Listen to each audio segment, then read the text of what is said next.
राजधानी दिल्ली के constitution club of India में अखिल भारतीय गुज्जर महासभा का गठन किया गया था। पिछले 118 वर्षों में महासभा ने समाज के सम्मानित महानुभावों के सहयोग से सामाजिक उत्थान के लिए प्रयास किए हैं। वर्तमान में महासभा के 10वें राष्ट्रीय अध्यक्ष के रूप में हरीश चंद्र भाटी समाज में संगठनात्मक चेतना विकसित करते हुए 5 प्रमुख बिंदुओं पर कार्य कर रहे हैं, जिससे समाज और देश को ऊर्जा प्रदान होती है और बल भी मिलता है। इन्हीं उद्देश्यों को लेकर आज कॉन्स्टिट्यूशन क्लब में नवनिर्वाचित राष्ट्रीय युवा अध्यक्ष सुंदर चौधरी के नेतृत्व में युवा जागरूकता सम्मेलन आयोजित किया गया। युवाओं में आगे आने की अच्छी ताकत दिखाई गई और अच्छा मैसेज गया इस कार्यक्रम में। और अन्य क्षेत्रों में गुजरों की संख्या अच्छी रहती है और अच्छे रूप से वो अपने आप को प्रेजेंटेबल रहते हैं, मगर जहाँ देने की बारी होती है वहाँ बहुत कम दिया जाता है। मगर आगे आने वाली पीढ़ियों को अच्छा दिया जाएगा, एकता रहेगी, ये मैसेज ज़रूर दूंगी आपके माध्यम से। इसको लिए भारत सरकार ने एक कमीशन बैठाया था जस्टिस रोहिणी के अंडर में। उस जस्टिस रोहिणी कमीशन की रिपोर्ट अभी भी पार्लियामेंट तक नहीं पहुंचाई गई। तो हमारा सबसे पहली मांग है कि जस्टिस रोहिणी कमीशन की रिपोर्ट पार्लियामेंट में पेश करके लागू की जाए, ताकि पिछड़े वर्गों में भी जो समाज अति पिछड़ा है उनको न्याय मिल सके। ये एक हमारा पहला संकल्प है जिसको हम सरदार पटेल जी की जयंती पर इस देश के सामने रखेंगे और अपने राजनीतिक आकाओं से निवेदन करेंगे कि जो पिछड़ों को इतना खास तौर से अति पिछड़ों के साथ जो इतना अन्याय हुआ अब उसको दूर किया जाए। छायाकार बंधुओं का सबसे पहले धन्यवाद करता हूँ कि आप लोग यहाँ पर आए, और मैं ये समझता हूँ कि ये मेरे को एक पद नहीं है, मेरे लिए एक जिम्मेदारी है। और अखिल भारतीय गुज्जर महासभा सबसे पुराना संगठन है जो 1908 का संगठन है। उसके युवाओं की राष्ट्रीय अध्यक्ष की जिम्मेदारी जो मेरे को आदरणीय अध्यक्ष जी ने और माननीय संरक्षक जी ने दी है, मैं उसे पूरी करने के लिए जहाँ मुझे पसीने की पड़ी वहाँ मेरे खून बहाने का काम करूँगा। और समाज का आज का जो देश का जो युवा है बड़ा जुझारू में, उत्साह में, ऊर्जा में है। हम जहाँ कहीं कम हैं शिक्षा के अंदर, हमारे जहाँ कुरीतियाँ हमारे समाज में जो उनको दूर करने का काम करेंगे, शिक्षा का बढ़ावा देंगे, महिलाओं को राजनीति में आगे लाने का काम करेंगे।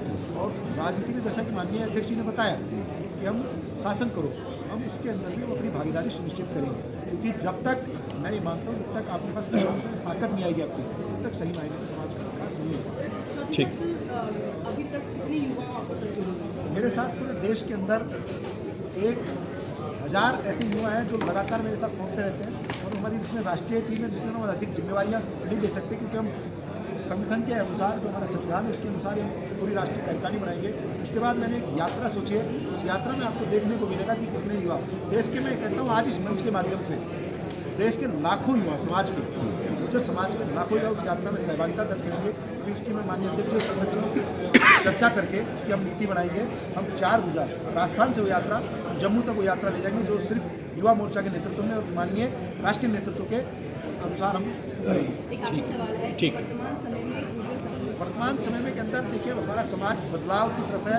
हम समाज बदल रहा है, पहले की तरह आज हम अपने हक और हकूक़ के लिए लड़ना जानते हैं। समाज सुधर गया, समाज आगे की तरफ है, हम शिक्षा की तरफ बढ़ रहे हैं। जैसे मैंने अभी बताया, हाल ही के अंदर राजस्थान के अंदर रिजल्ट आया आरएस का, आरएस में 83 बच्चे समाज के उत्तीर्ण हुए। तो ये कि बड़ा बदलाव समाज के अंदर देखने को मिल रहा है। हम शिक्षा की तरफ भी बढ़ावा दे रहे हैं। हमारे समाज में जैसे पुरानी जो कुरीतियाँ थी, बाल विवाह, मृत्यु भोज, दहेज प्रथा, हम उन सबको छोड़ करके आज समाज की दिशा में हम आगे बढ़ रहे हैं। समाज का भला किस प्रकार हो सकता है।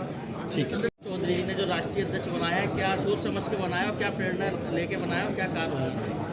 देखिए, हम गुर्जर महासभा का आपको बैकग्राउंड बता दें और गुर्जर के बारे में आपको बता दें, तो अभी तक बात ज़्यादा जानकारियाँ नहीं हैं।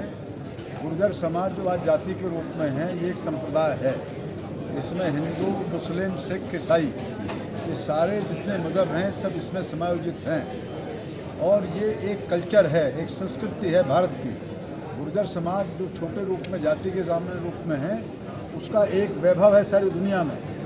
मुगलों से संघर्ष करने में, अंग्रेज़ों से संघर्ष करने में, अन्य लोगों के साथ में अगुवाई में गुर्जर समाज के लोगों ने 300 वर्ष तक भारत की सीमाओं की रक्षा की है। नागभट्ट और मीर भोज उसी वंश के हमारे वंशज हैं। उसके बाद देश की जो आज़ादी का काम है अंग्रेज़ों को चुनौती देने का, उसमें रामप्यारी गुजरी सहारनपुर में, नैन सिंह गुजर मेरठ में, धन सिंह कोतवाल पहले 1857 के क्रांतिकारी, और एक लंबी श्रृंखला है। जब हम सनातन धर्म में जाएंगे तो शिवाजी बैसला गुर्जर गुट के सबसे बड़े राजा रहे जिन्होंने इस सनातन धर्म की रक्षा की, और इसके अलावा कनिष्क जो हमारे अफगानिस्तान के हिंदू राजा थे वो भी इसी वंश से थे।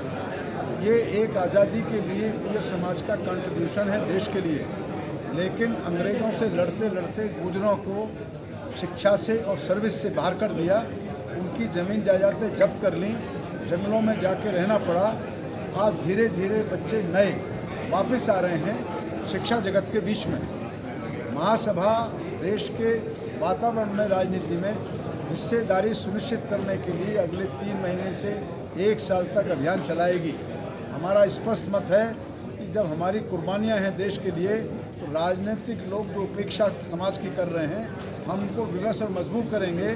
जो हिस्सेदारी राजनीतिक दल करेंगे, हम उसी को वोट करने के लिए समाज से कहेंगे। अन्यथा जानता हूँ और मैंने इनके बारे में जानकारी की है, और अभी आज हम 4-6 घंटे से भी साथ हैं। तो ये उत्साही एक युवा है, ऊर्जा है और एक गहरी समझ है। जिन लोगों के साथ इन्होंने काम किया है, उन लोगों ने इनके बारे में आकर के बताया है कि इसके अंदर जज्बा है। सबसे पहले मनुष्य के अंदर है जज्बा, और फिर है समर्पण, और फिर है दूसरों का सम्मान। ये सारे गुण मैं सुंदर में, चौधरी में देखता हूँ और पाता हूँ। निश्चित रूप से इनके भविष्य की उज्जवल कामना भी करता हूँ, और निश्चित ये किसी न किसी दिन दुनिया के क्षितिज पर अपना झंडा और महासभा का झंडा फहराएंगे और अपना स्थान बनाएंगे।